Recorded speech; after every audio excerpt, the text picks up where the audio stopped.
Welcome to Beers with Contractors. We're cracking a cold one and taking a deep dive into the foundations of your business, pun intended, to unearth the strategies, techniques, and insider knowledge that can take your contracting business to the next level. So, grab your favorite beer, pull up a seat, and let's have a chat about the nuts and bolts of the construction industry. Tradies, contractors, everybody out there. Good to see everybody, listener. We're excited. We actually have some cool koozies. Dylan and I just got back from a trade show in Kansas City.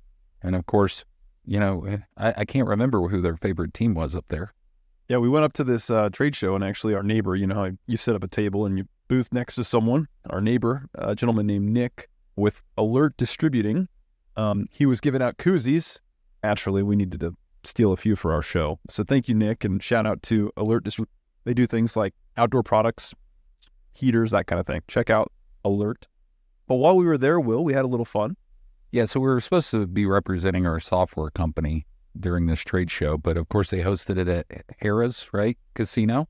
So I got to demonstrate to Dylan on how to play the great game of craps. We did great. Yeah. Well, first off, I'm the most conservative gambler that's out there. Like I go to lose $20-$30 because I expect to lose it, and never played craps. I think I was up almost 300, which is just like, it made my month. Yeah, I was up 600, but the way we end up doing that is you got to know when to quit, right? We'll throw the disclaimer at the end of the podcast today about gambling if you need help, but fortunately we didn't lose. But yeah, that was a great show held on by our friends at Site One Landscaping, so a lot of fun. Funny topic I want to bring up was not so fun that we all have to deal with as business owners, and I really want to lean on Dylan's expertise here, is when we have to terminate an employee. Yeah, termination is hardest and most necessary parts of any growing business. The hardest because it deals with the fragility and vulnerability of, that employee-employer relationship. But it's the most necessary thing because if you don't do it, you're going to get burned an hour later, even more than you've already been burned. And yeah, so there's a lot of ways that you can do it and do it wrong. I know, Will, your experience with probably a lot of home or business owners out there that go at it blind, have zero experience. They just kind of fell into contracting and now they need to go terminate someone and they're not really sure where to begin. Oh, it's such a gamut of different things. It's like, man, I just want to own a business, right? And I want to start things, but then all of a sudden you realize you have to bring in people in that business and then you have to let them go. And I think it was Dave Ramsey in his book, Entree Leadership, talked about the reason it's called discharging is it's like the discharging of a bullet from a weapon. It's like you're setting them free. I like that kind of context. But, when you start a business and it's not something you're trained in, right? We talk about this when we're talking about with business owners on how to recruit and improve employee engagement and results in people. They're really not trained in it. But you're not formally trained, and any formal training doesn't do justice to reality. Yeah, and I want to be very clear. Everybody's journey is different. I'll share just a wild story with you. So when I was 23, I had to let my first employee go. And anybody that's been there knows it's not a fun thing, but you'd stay up like the night before. It's just like, it's not fun. And the conversation went way too long. And we let this gentleman go, who was a great guy, just wasn't performing. And he had a heart attack and died the next day. And I was like, oh my gosh, I created this scenario as a 23-year-old leader. And like, it made me so trigger shy to end up letting people go. And I think when I speak to a lot of owners out there, there's sometimes this issue of like, we're just going to hold on to people out of desperation or coddling, or, we're worried that now we're not going to have anybody around, or what is it going to do to the culture? And then you have some folks that just, they terminate just on a whim. And I don't think there's a right or wrong to either of those. I think it's somewhere in the middle. But after years and years of doing it, you have to have clear resolve in what you're trying to do. You can't just be wishy-washy about it. But specifically about this because, you wanted to talk about like how to effectively write up or, document things, but from an HR legal perspective, because as you scale and grow a business, turnover is going to happen. What should our listener know about, how to document that and what are the necessary steps to take Terrifying story. I can't imagine that for anyone, let alone nation. But and there's a adage to it when talking to business owners or managers, and it's that, you don't fire people, they fire themselves. It's their actions that led them to that point. It's your action just to deliver the news that they've created their future, which is at another company. And you're just delivering that news to them because they've, their actions or inactions at your company. So I think that's really important. And then in terms of the HR law behind it, or, what do you do to set yourself up as a employer and to mitigate the risk of anything going haywire? That, you're at state, you have the right to relationship at any time for whatever reason. And as long as that's true and you don't have any employment contract that suggests otherwise, you're free to do, whatever you'd like. Now, obviously there's tact, there's preparation that goes into this. You want to make sure that there's, no retaliation or discrimination, anything like that. But the biggest thing that people get bind about is just not having any documentation. And I know sometimes you could be angry and you could be mad that someone keeps, having a behavior that you don't like. They continuously don't show up to work. And it's like, obviously I need to terminate this person. But if you literally have no record that they've missed the last couple of days or shown up late 5 out of the last 8 days, if there's nothing written down of that, you're going to at least lose on an unemployment hearing, which was going to affect your unemployment tax rate. And further than that, it's also going to cause issues with your other employees, because the more you document that and can clearly know why someone is needing to leave, the more clearly you can communicate in a professional way with the rest of the team to reiterate, here are the expectations, right? And I think that's really critical. As far as actually, there's a lot of really important things that people should know. Well, hold on. Before you go into that, when you grow a business, you're going to have people leave on their terms and your terms, and it's so unusual because we deal with this with our software clients. Like, text message and mobile communication is so big that even screenshots from those text messages can be a double-edged sword, and those will come up in a hearing if you ever get to that point. And it's also important about the documentation aspect, mainly because, as you are going through this, I mean, we hear horror stories, which we'll probably learn a little bit from our guests today, that, an employee goes out and then starts writing negative reviews about you on open platforms like Google, Facebook, things like that. And it's like, how do we combat that? And it's through that documentation that can be removed and things of that nature. So it's wild to think and most people are like, yeah, I'll just take a screenshot of this text conversation. Well, guess what? They're doing the same thing. And I'm very nervous about even having disciplinary conversations via text. And gosh, I've seen some of these articles and stuff on social media or talks about the worst interactions with bosses and workplaces, and it's just a bunch of screenshots. And it's like, oh no, it's documented, it's on the internet, right? But sorry, you were going to mention about the how to deliver. Call me old-fashioned, but I'm like, if you're going to have a termination conversation, it should be a conversation, right? You don't need to text or phone call, or I know now large companies like to send a mass email. My stomach turns. I get it saves a lot of time, but it's hard to stomach. But in terms of, actually delivering the termination, if you've never done it or you're looking to sort of improve, your method there, be brief, documented, and then be gone, right? And so you want to be really brief. If you're giving 15, 20 minutes for a conversation and allowing someone to rebuttal everything you say, it doesn't look like a final decision to them. And it's actually causing confusion. So if you can be in and out in a couple of minutes, that's ideal. Obviously be documented so that you can speak to true things that led to this, and then get in and out of there, be gone. And another really hard for small businesses. But if you can have a witness, oh my gosh, it could save you so much.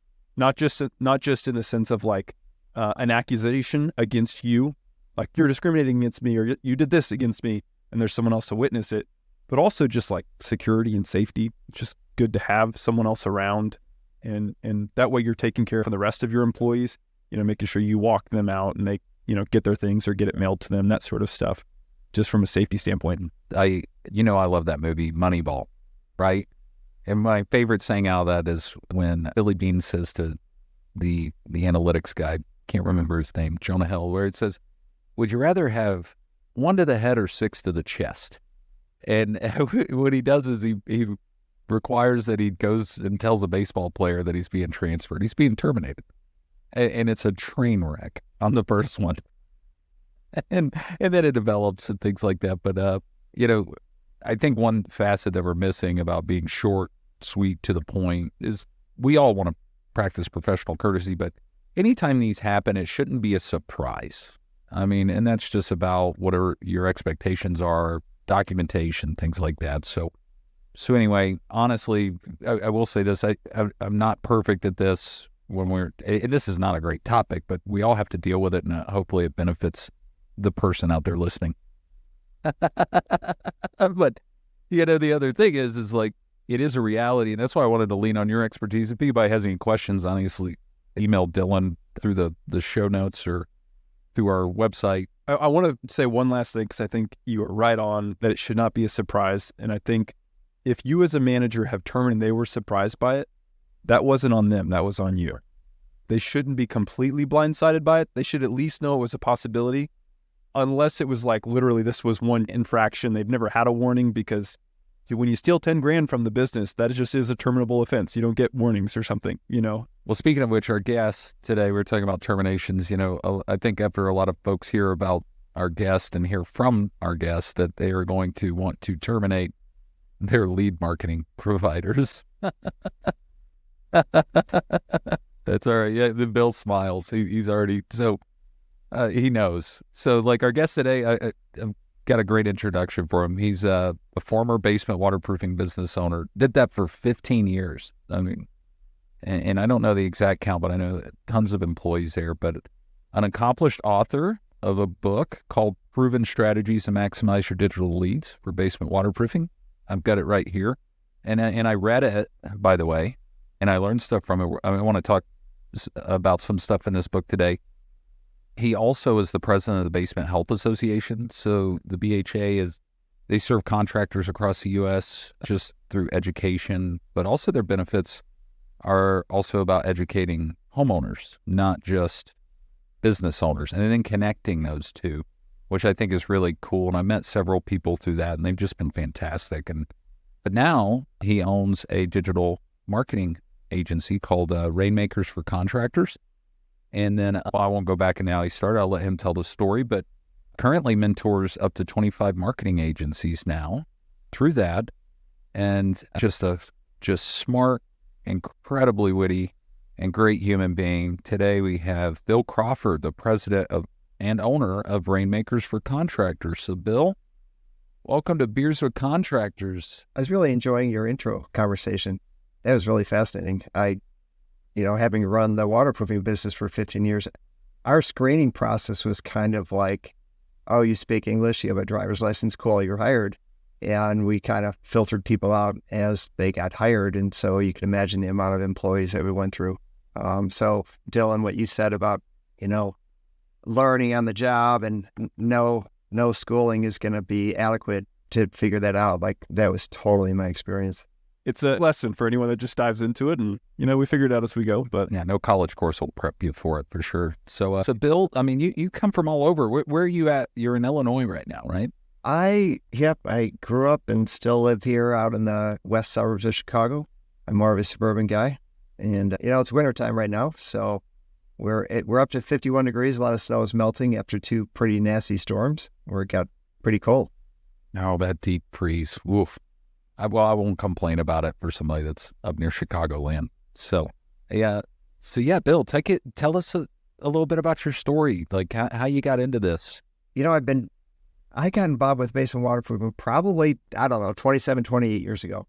And my wife was friends with somebody, and her husband traveled around for a franchisor, basement waterproofing franchisor, and would kind of put out fires or try to resurrect a location, that kind of thing. And he always wanted to own one. And they told him, we'd never sell you one unless you had a partner that could, complement and stabilize kind of some things. So the four of us went out to dinner one time. We had a nice conversation. And like a week later, he says, hey, he calls me on the phone, I have a business proposition for you.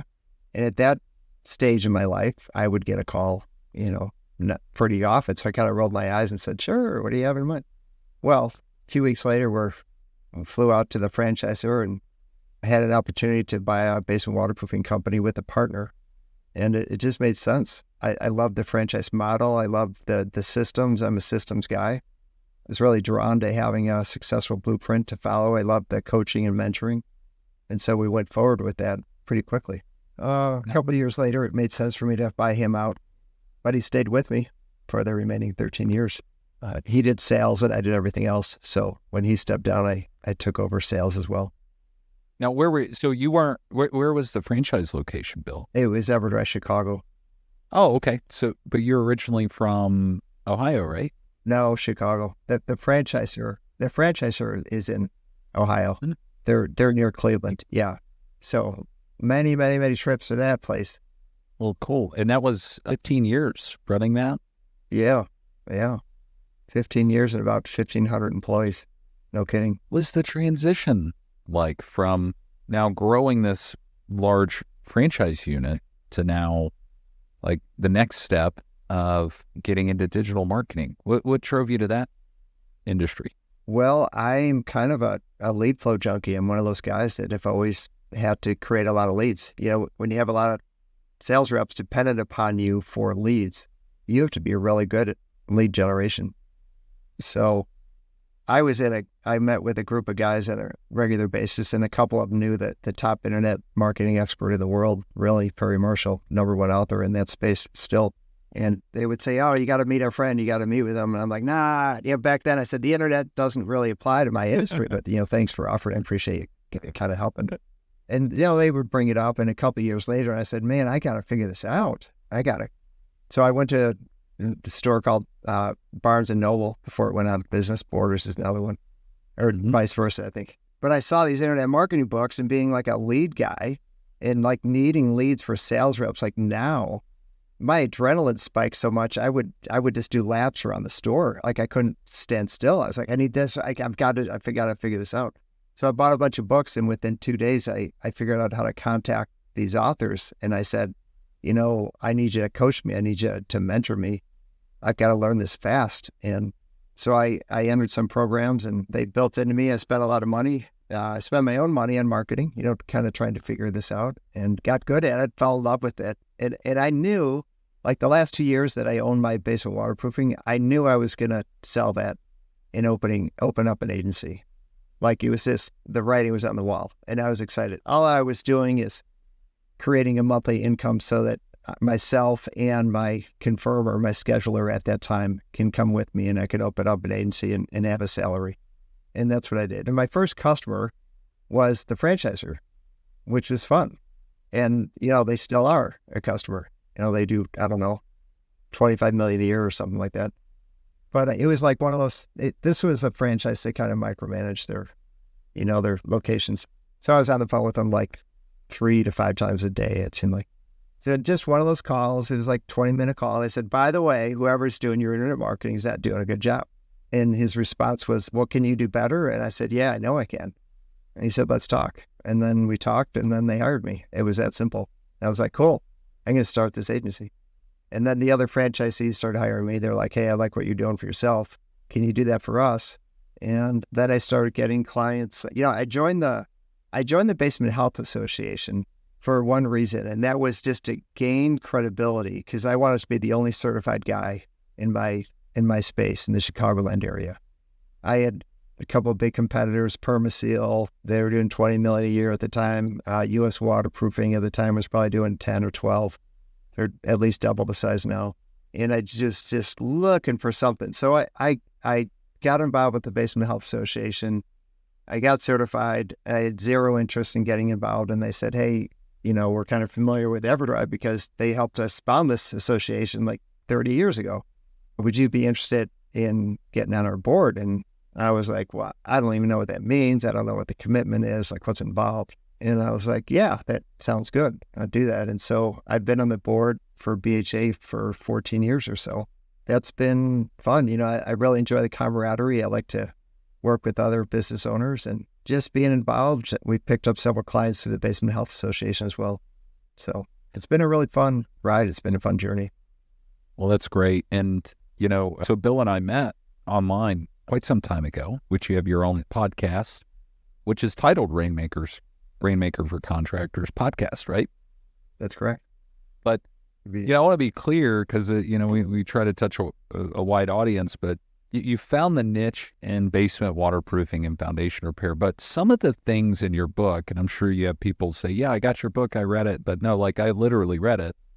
I wasn't jaded saying I know how all this works. That's true. A lot of people, we don't tend to finish things. At best, we'll read the first chapter and then we get distracted.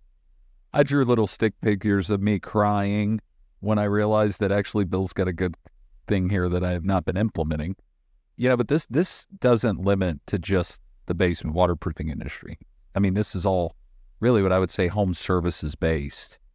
And I would like to talk about some things in your book, Bill, but before I do, in your opinion, what are most contractors doing wrong when it comes to their digital marketing? Because we all get the phone calls of we can get you more leads, we can do this, we can do that, but we got to filter through the noise, and I think it turns us off from wanting to talk to experts. You are an expert also that came from the industry, which is great. But what are contractors really doing wrong that what you see on a day-to-day? Well, there's quite a range of topics in it. There's different issues that I see as a pattern from the smaller contractor to the medium-sized to the larger ones. But I would say, generally speaking, I think there's a huge advantage to go with an agency that really knows and understands your niche, your industry, and that they have several clients in that space. We continue to pick up clients, regularly, and they're leaving an agency that is a generalist. And I typically hear they don't understand our industry, or in my space, they post frozen discharge lines in the middle of summer and they don't even know what that is or what it means. They're tired of explaining. So there's that whole issue. But being an owner that has an agency that we primarily focus on the contractors, and we're doing all of our systems kind of apply to the same thing over and over and over again. I had an agency in a suburb of Chicago, decent size, and right on the main street in a downtown area, and people would come in all the time with new ideas, and it can be pretty time consuming to try to figure out what the very best practices are in that industry and try to learn those, and then try to do that in a time efficient way to give that person the best return of investment on their money for what they're paying you. So I think it's smarter to work with an agency that specializes in your space. But then specifically, I think that people overlook how important it is to have an efficient website. So the goal is to not impress people with the website or impressive images. From my perspective, the goal is to get your phone to ring or to get a web form in your hand, because what pays their bills is getting a sales rep in front of a customer and you installing the job successfully and getting paid. So I think that, when you talk about a website, is the phone number, is it big and obvious, and are there several calls to action? Is there a web form that you could find, or is it more like a hide and seek kind of a thing where you click here and you go down there? And something really overlooked quite often is the mobile site. People just don't pull up their website on mobile, and they often don't have, I just came across, actually, someone just signed up with us today, and I didn't even cover this, but after I did the presentation, I noticed that on mobile, he doesn't have a click to call button, and it's a WordPress site. So that's so easy to do. You put a big thing on there, but the guy was pretty smart with internet marketing. He knew, he's talking SEM Rush and stuff like this. Hold on, Bill, because this is a good point. I had a good friend of mine that poured, I won't mention it. It was above $30,000 into a marketing firm.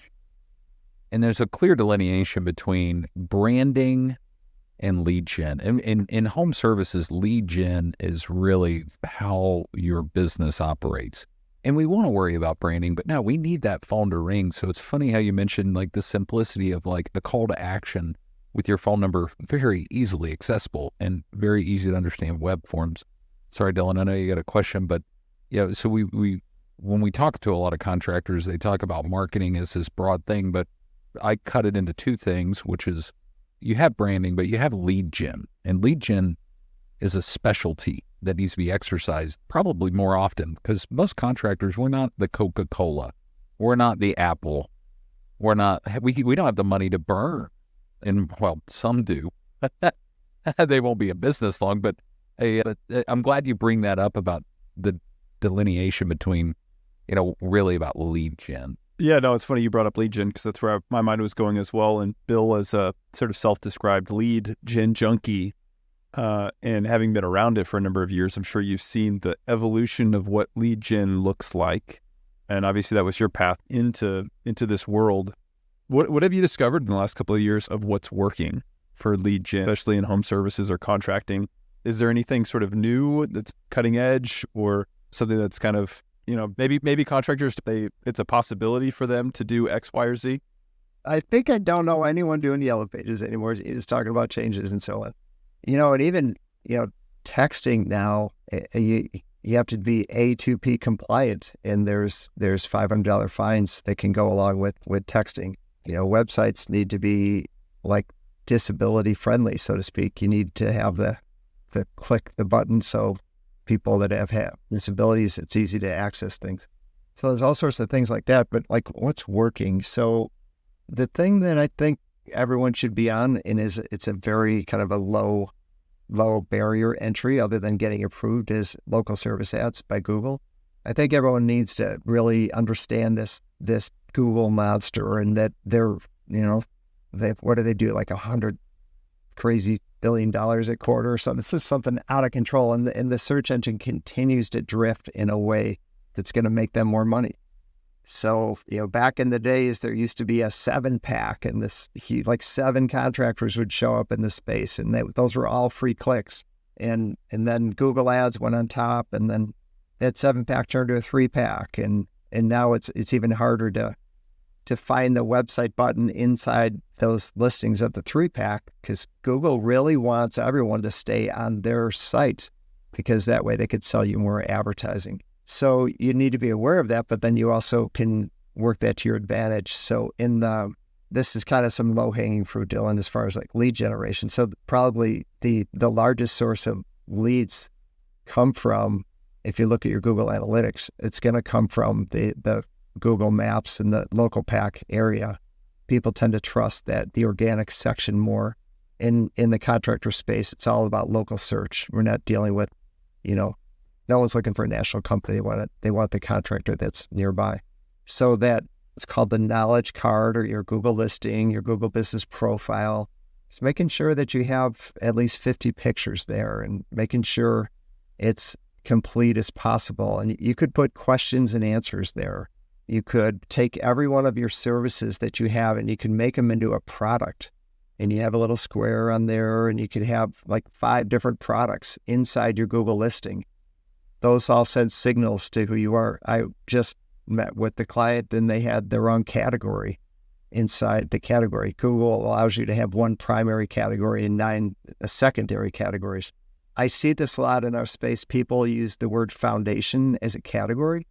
And inside the Google listing area, that word foundation to Google means like a money-raising type of a foundation. It's not a contractor. And what's interesting, though, this is so Google, because it's a bunch of silos that don't talk to each other. The word foundation inside the Google guaranteed section is considered like foundation repair contractor. So go figure. But you just have to be aware of like what's going on there. So local service ads is a low entry barrier. It doesn't cost much. You could turn it on, turn it off. Leads can be pricey. I would highly recommend that to people that have like a 4.8, 4.9, 5.0. Those are the kind of people that, get a lot of leads through that section, because people trust reviews. One of the tricks to that is to put your budget really high, kind of give signals to Google that, you can literally put like, hey, Google, I'm willing to spend $30,000 this month. For most contractors out there, they'd say, I'd never do that. What if Google takes my money? Well, you could check it every day, but there's not enough leads in your market to spend that much money. But you kind of need to tell Google, like, I'm willing to do that, because then they're going to show your ad more often. And then jumping back down to the Google listing, I talked about photos, complete profile, question and answer, products, The common, that strategy that I think a lot of people don't do is they don't tie their social media profiles to their Google listing. When you do that, every time you're posting in social, it's going to send more signals to your Google listing. And the Google algorithm is about signals now. The thing about like keyword density and links, like links are being devalued now more. And it is more about good, helpful content, and it's about signals. Signals can be like engagement. Like, are people hanging out on your website? Are they interacting with it? That's why video is really hot now, because when you have a video, like we're really drawn to videos, we're all drawn to these video shorts. They're reading our mind, right? When you have videos, like even in your blogs, this is more time on site. And so that those are more signals to Google. And the last thing I'll mention in relation to your Google listing, your Google business profile, is if you have a blog, you really need to tie your blogs to your Google listing, because again, more signals just feeding that thing. So those are the two biggest low-hanging fruit items. When you get into Facebook ads, it is a less expensive lead. It's typically a lower quality lead. It kind of reminds me of the telemarketing leads back in the day. If you have kind of a good screening system that automates text after that lead, you can kind of make that a better lead, but it's never as good as a Google Ads lead. The Google Ad leads are much higher intent. They're more of an expensive lead, but you're going to pay for that, and you're also competing with the big dogs in your market with Google Ads. That's kind of a big rundown of various leads. Well, I should have had my marketing overview report up while we were talking to Bill. Yeah, I know. I feel like I just got a checklist of things to look through. This is great. Yeah. No. I mean, it's interesting just talking about like online reviews, but also like, well, still to this day, I wrote a blog back in 2007. Well, listener, you should know by now, but I live in Oklahoma. And I wrote a blog called "Why is the Oklahoma Soil Red?" And that has driven more traffic just because it's now an answer to a question that people put. And, I was just geeking out on the geology of it, but it's wild how all that tethers together. But Bill, I got to give you credit, because like in your book here, to be clear, most marketing agencies want to create leads and create a website for their people. And then they want to we talked about branding before.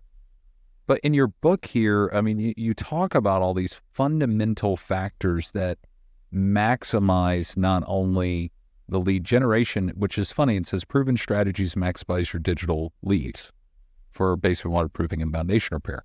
But you dive into follow-up, reputation management, customer reviews, website authority. Like, these are things that touch on different departments other than marketing, which I really, really appreciate when I hear it, because it's like, hey, we can help you get these leads, but hey, let me show you where also you can help yourself once you get the leads. And one of my favorite chapters in here was chapter 8, following up on leads. And you shared some just insane statistics about when you get a lead. We all deal with this, where we get a lead on a web form or a phone call, and it goes to voicemail. We return the call, but we don't get them about follow-up. And like, it was I think we're pretty darn good at my foundation repair company, but I immediately went into my call center and changed. I was like, holy cow, we have to get better at this. So share with me like a little bit about like just the statistics around following up on leads. The data in your book is amazing. The follow-up is everything, right? And part of it is related to customer service standards. Like, they're just so high in contract. I mean, and what that means for the average contractor is opportunity. So if you have high standards, you have an advantage to walk into that space. But there's a big gap that I see, because I typically deal with owners, but then there's usually someone in the office, and the owner says, "Hey, are you following up on these leads fast?" It's like, "Oh yeah, I'm on top of them all the time." Well, there might be one person, and what if they're on the phone, or what if like 100 things, and leads are coming in, and we help our clients with Angie leads. A lot of the clients are spending a good amount of money with Angie, and that's a game in and of itself. But So like to calling to in, deal with that yeah, necessary like evil. 10 to 15 minutes is kind of a waste of money, right? Like you gotta be on it like immediately. I think your best bet is to have an automated text go out to the customer like as soon as that comes in, and do the phone. You just gotta call them right away. But you could personalize so. I don't know. Years ago, I set up some API with Angie, back then Home Advisor, where we lift the customer's first name off of the form on the Angie website, and we put it in the text. We take their town, we put it in the text. So we send the person a personalized text to say like, "Hi Betty, thanks for contacting us. We do a lot of work in, whatever your town is. We'd love to help you out. Please give us a call." So that they could hit your number and call you right away. And it's always first to lead, and there's a speed to lead, and you want to be the very first one, in my opinion. So I like setting up automation to get that text out to them, to get an email out to them, because you're just going to get a better return of investment. We know Angie their goal is to sell that lead to 4 contractors. A lot of people don't know with Angie that they have up to 3 days to sell that lead. Some contractors are super frustrated because they know how important it is to call a customer right away. And they call them right away, and the customer answers, and then they say, "Oh, I've already signed up with someone." And the contractor's like, how can that be? Like, there's no way. Like, we are on our game. We're calling these people. Well, they might have sold that lead to 2 contractors, 3 contractors, and it's someone's job to try to sell that to all 4 to 4 contractors. And so they got picked. So a lot of people don't understand that game behind the scenes. I just learned something new. That's crazy. I just interviewed the manager of Angie, and I had to throw that in there. And I don't know if he was excited about me throwing that out in the podcast, but my job is to educate contractors. Oh, that's all right. He's not listening. Yeah, but Bill, so hold on, as I think this is helpful, and I'm going to quote incorrectly some statistics from the book. So pardon. Well, I have to correct them in the show notes or something. But the automated text response, was that something that Rainmaker for Contractors developed, or was that something that you would recommend a certain service for that automation? How was that done? We did develop that ourselves, but there's other companies that do it. We don't own it. I do have a patent attorney brother, and he got this close to getting the patent passed. And he specializes in IT, since he had a lot of huge clients, but that didn't pass anyway. That's too common. That's just kind of a common thing to be setting that kind of automation type stuff. Because we use Podium in our company. Yeah. And there is some automated text responses, but not, I don't think we have it. Yeah. I'm already taking notes.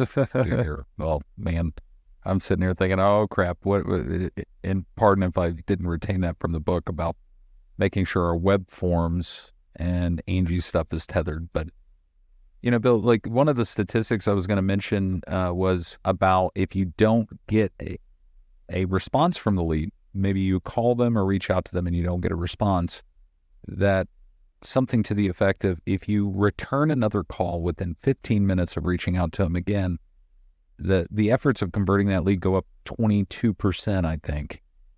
And which is crazy to me. I did not realize that, because I went into my call center and I said, hey, when we call a lead and we leave a message, how long is it before you typically call them back? And they said, well, we don't want to be a bother. It's typically like 2 hours. And then I heard this statistic. Sunk costs on leads. Oh my goodness. So sorry if I slaughtered the stats, but I mean, some of this is like, I never thought about it, Bill. It's crazy. If you think, I always like to put the point of view from the person. So the person has filled something out and they're saying like, hey, I need help. Like, can you reach out to me? And so we call them and like, maybe we get a voicemail, but they still haven't been helped and they've asked for help. And I appreciate like someone in an office like that wanting to bother people, because but our brains tend to remember that 1 or 2 phone calls that we had that were the person's like, you guys just called me. Like, why are you calling me? So but and that's what we play in our head, but I don't think that's the majority. I think the majority appreciate like good service. Yeah, it reminds me of when I was relocating from Kansas to Oklahoma. I was looking for a job, and I went to a networking event, met a mutual friend of Will and I's, a gentleman named Jack Warner, and Jack connected me with a couple of people to look for jobs, and it was a Friday afternoon at 3:30 p.m., and he gave me the phone numbers and the names of 2 people that I could go to for a job, and I remember saying, should I just reach out to him on Monday? And it was a great lesson in business because his response was, never wait, call now. And it was just like, yep, it's not worth the hour and a half and then the weekend and lost opportunity. So totally a great kind of marketing lead. There's a lot of contractors that I think under just a really simple marketing, and those are lead. They have some sort of contact information. Obviously, they're in your CRM, and you want to remarket to them. Do you have any just maybe some basic tips in terms of the way that you go about that marketing process and ongoing communication with your leads? Yeah, absolutely. First, I'd like to say that, and that's a great question, in that I do think email marketing is an underutilized form for marketing discipline for contractors. So I've been in this space for, 12 to 14 years, and there's all these studies that come out year after year of what are the most effective strategies in internet marketing. So if you think about that, like local SEO, Google ads, Facebook ads, on and on and on and on. There's literally like 15 of them probably. Email marketing has the highest return of investment year after year after year. And part of that is, compare that to, and it's free. Like all you have to do is like load it up and hit send and design the content. So the cost that you're weighing it to is the labor that it takes to kind of manage your database, create an email and hit send. So I think that it's helpful to keep that in mind. I do think that there are a couple effective ways to use email marketing for contractors. One of them is I teach some sales training sometimes, and I kind of teach like an old school format of like a, get both homeowners there kind of a thing. But in today's age, you have to be sensitive. I mean, the last time I taught, I asked the group, I said, this is actually the BHA meeting. I think it was in Cleveland last summer. I said, how many of you require, both homeowners to be present at the lead? And like, no one raised their hand. And I was like, wait, are you kidding me? And just to make sure that they were participating and not sleeping, because it was after lunch, I said, all right, how many of you, will meet with one homeowner, no problem, and maybe don't try real hard? And like the whole room raised their hand. And I was just shocked. But to follow up on leads with email, like just to, maybe it's a video testimony, and like to have a sequence in place. So you're continuing to put that forward, or the feature benefits of how they're going to benefit from foundation repair, basement waterproofing, what other people have done, just kind of trying to stay in front of them. That hot lead, short-term nurture, I think is a good way to follow up with proposals. And there's a lot of software now that can tell you when they opened up the email. This software existed I was using it 12 years ago. When they click on a link, you could send a notification to the owner, all sorts of those kind of creepy things. So then the other effective way for email marketing is just to send out a quarterly newsletter. That's just it's kind of a soft, I'm kind of curious in the foundation repair business, but in basement waterproofing, I like to ask this question. If you ran 100 leads, how many of those leads do you think will make a decision within a month? And how many of them do nothing?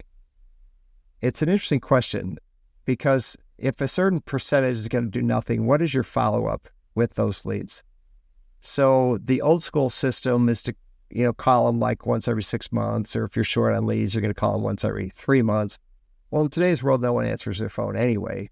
So is there an effective way to follow up with those leads if half the people are not even making a decision? In basement waterproofing, it's interesting because once the water goes away, it's out of sight, out of mind. And they just kind of hope that storm doesn't come back. Well, it always comes back eventually. It's just a matter of time. So email marketing is a good way to just kind of stay in front of them. I like your question, Dillon. Yeah, stay top of mind. And, we have folks in garage doors, and it's like they have to be top of mind because they're not going to wait. They're not going to proactively change the spring in their garage door, right? And they're not going to Well, they're not going to proactively call us to go structurally repair their house. It's a reactive service. And I'm ever more mesmerized by the way human beings communicate. And we still find email is a very cheap source, but also on the terms of the consumer to communicate, because it's compartmentalizing in a list on their phone and computer, and they get to it when they get to it, but it lives there in that list. And so so you do have something, Bill, in your book that you titled, because I don't want to get into it. I don't want to give all the stuff away. It's called The Best Tools, both free and paid, for contractors when it comes to tracking and trying to get implementation out of this. So what are some of the things that you would recommend, as tools to contractors in the home service space? Because I want to retitle your book. I do. It's too long. It's way too long. No. You say a basement water. Well, if anything, this is a good lesson, and you stay in your lane, Bill. You service a very specific contractor, but the stuff that's in here transcends all home service-based businesses. So I'm just going to put a Sharpie through it real quick, and then we'll relabel it. But so what are some of the best tools that currently, where we're at now in 2024, that you'd recommend to some contractors out there? You know what's tricky about this space that we're in?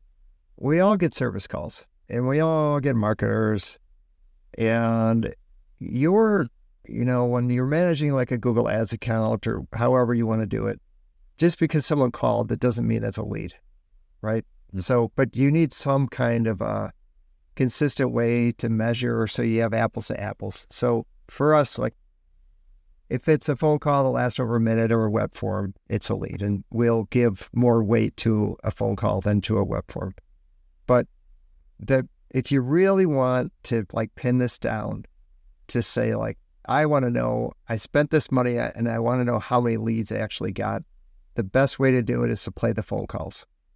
I know of some, because I'm in a large network. I know of like 2 or 3 people that hire someone for inexpensive wages, and they've trained them to play their clients every call recording, and to train them to identify what a lead is and what isn't a lead, versus just phone calls. Because, we could say like, hey, wow, you got 100 leads or phone calls, whatever. And they're like, yeah, well, only 40 of them would count as leads. There's 2 sides. So really the only way is to play the calls. And then when it comes to web forms, you got to have people following up on those leads. Usually you can get in touch with them, but again, it's that culture. I mean, you've got it. Well, both you guys have been so successful in creating these huge contractor companies. Like, it is a culture in that lead generation department that they value what a lead is, and like they know it costs like $200 to $300 to get a rep in front of a customer, and they know that it costs like X amount of dollars just to get the lead, and they respect that, and they work hard trying to get that on the schedule. Yeah. Well, I mean, yeah, we've tracked all sorts of metrics back to our call center, like dollars generated per call. And yeah, that's a dollar value to it. And now if you're a solopreneur out there, and I would highly take your total sales divided by your total leads to get an average dollar per lead. And then think, every time that phone rings, that's how much that is. So yeah, answer the phone during the phone call. But in this chapter, I mean, you got so many great things like call rail. We forget how call tracking and number tracking. You've got Check My Links, which is a great little thing that I forgot existed. And then I read through, I was like, oh yeah, I need to go back. Are we still linked up to Check My Links? Oh, Loom, which it's kind of a newer Dillon, I think, video 2 weeks ago. Loom video that's already been made, and then you immediately can comment and message back. Yeah, so you don't have to throw it up on a YouTube video that's public knowledge. It's private for that, and the great for following up with, call it the solo homeowner appointment. Do we still call them one-legged appointments, Bill, in the sales world? One-leggers? Well, you cut out a little bit. What are you saying about one-leggers? Oh, so do we still call them one-legger appointments? Yeah, I think people do. Old schoolers, yeah. Well, yeah, I'm right there with you. I'm an old, yeah, an old legger. I was messed that up, but Hey, but yeah, it's funny you talk about that as sales training because we try not to belabor that, but we try to say, hey, we try to encourage, hey, is anyone else interested in understanding how we fix this? Sure. So that way they can you and your family can make a good decision. Yeah, my husband wants to be there and things like that. And we try not to be pushy, but yeah, there's tons of stuff in here that it reminded me, and I'm super thankful that you wrote this knowledge just free to the world to try to help people. And of course you have a business that helps other people as well. But Bill, this is coming. We always have the question. So I'm the king of screw-ups over here in my business and many others. Dylan's smirking. Leave me alone, buddy. So, Bill, help our listener. Is there been one big screw-up that you made that's so bad you could brag about it a little bit and hopefully help somebody from making the same mistake? I probably have too many, but I got to share this story that, could be of help. And then I'll share a few very short, mistakes that I've made.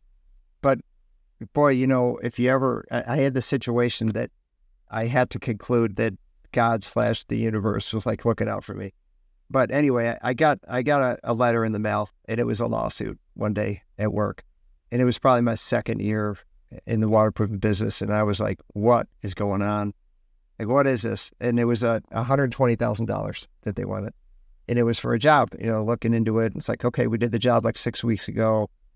And I called my franchisor, and they said, oh, well, that's why you have insurance. Your insurance will deal with it. And I was like, oh, my goodness. Hey, that was really smart idea to have insurance. Like, that was really smart. I'm so glad they're going to take care of all this. And there was like 5 things that this client said that we did wrong on a job. And I learned all about legal stuff, and the company's got to be 3 times right over the consumer, and you need all your documentation and saying they're happy and they signed off and they gave you a testament, like all that stuff. Had it all. Really good.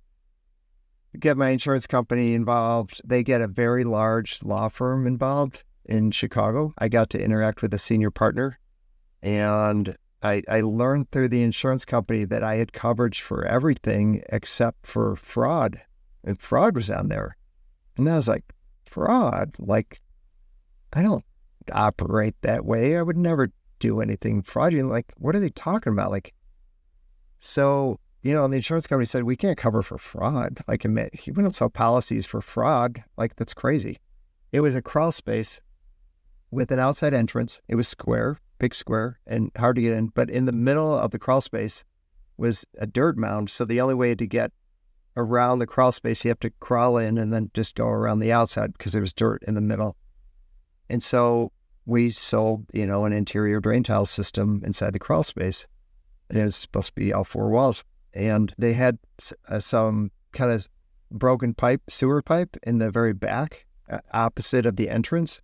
And so, it's franchise, so you have systems. And part of the system is the field supervisor checks on the job, looks at the work hard, meets with the homeowner, makes sure everything's on track, job's being done accordingly.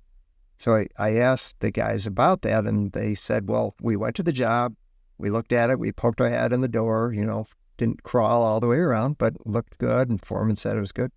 Well, the crew didn't finish that back area because they said it smelled like just so bad. It was like raw sewage that was dripping, falling out from a pipe in that small crawl space. So there's about 5 feet of drain tile that they didn't do. And so that was fraud because we sold it. We said we did it. It's in the contract and we didn't do it. And so, that was fraud. So they kind of got us. So what happened was the senior partner of this large law firm couldn't make the court date.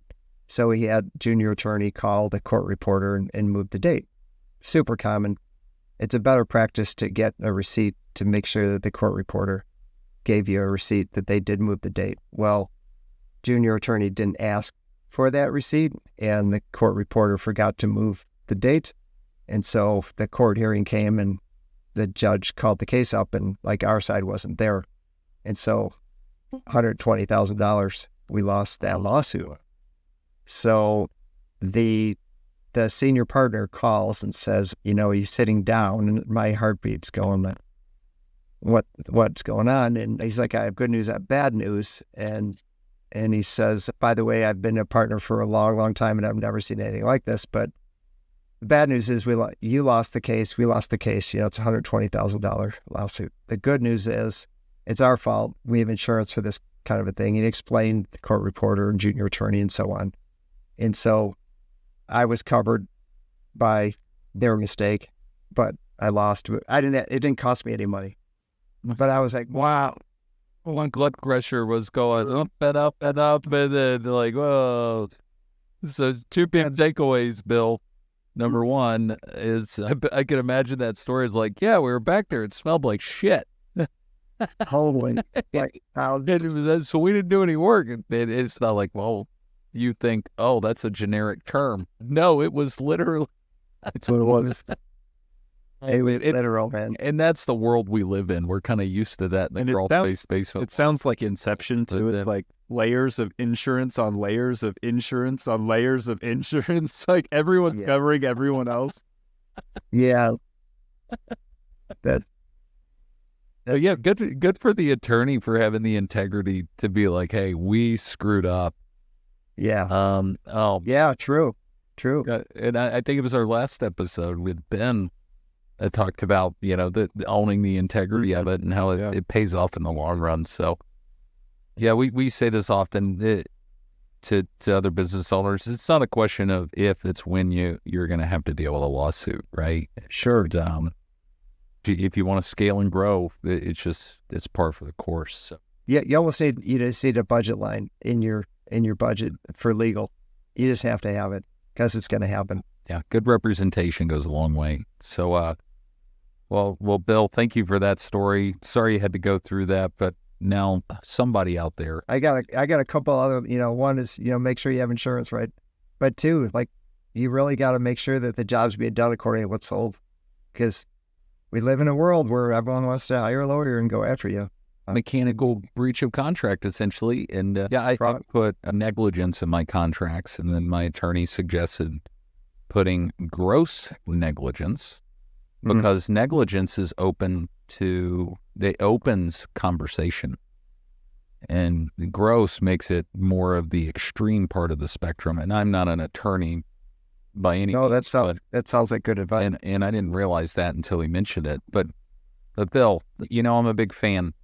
You sent me this book in the mail, and I was very happy that you sent it to me as a gift after getting to know you on your podcast. But this is available on Amazon, correct? That's right. And so, look this up. It's got some great ratings. I read it, and I think it transcends multiple industries. So thank you for taking the time. I'm still...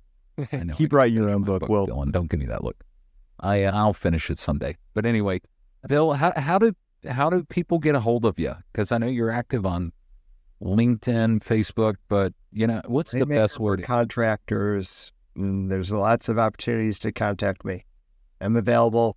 Happy to give a free consultation. I'll show you opportunities, whether you take my advice or not, or take it to your agency. I don't really care. Here to help people. Well, that's on. So they can literally search that on YouTube, LinkedIn, Facebook, obviously online. Just don't click on the ad, right? Yeah. Or if they click on the Twitter, you name it. Yeah. Oh wow. Yep. I gotta get on. Yep. I know, Dylan. You're a big Twitter X fan. I'm not on board yet, but I'll jump in there. So, but Bill, thanks so much. I appreciate you as a human being. I appreciate our friendship, because you just provide so much help. Well, really respect you and all that you're doing. Really appreciate it. And looking forward to just getting to know more people in both of our networks and seeing how we can help each other. So, to our listener out there, appreciate you. And Drake, I know Drake's out there. Everybody's got to hopefully see his face at some point. Appreciate it. There's Drake. He can give a quick wave. The man behind the curtain, Dr. Oz. The Wizard of Oz. Is it Dr. Oz? The Wizard of Oz, sorry. Dr. Oz, completely different character. Anyway, I slaughtered that. I slaughtered that ending. But anyway, hey, look, I just appreciate you listening, and we look forward to seeing you on another episode next week with Beers with Contractors. Have a good one. Take care. Welcome to Beers with Contractors. Grab your favorite beer, pull up a seat, and let's have a chat about the nuts and bolts of the construction industry. And that's a wrap for today's episode of Beers with Contractors. We hope you enjoyed our chat as much as we did. Before we say our final goodbyes, a friendly reminder. Beers with Contractors encourages responsible drinking. If you choose to enjoy a beverage during our time together, please do so in moderation and only if you're of legal drinking age in your country or state. Furthermore, the advice and insights shared in this podcast are for informational purposes only. Always consult with professionals and experts in your field, and be sure to follow local laws and regulations regarding licensing and permits. We're here to help, entertain, and inspire, but your safety and compliance are important. So, as you head out into the world of construction and contracting, remember to build responsibly and make decisions that stand the test of time. Thanks for joining us today. We'll catch you on the next episode of Beers with Contractors. Until then, cheers to your success.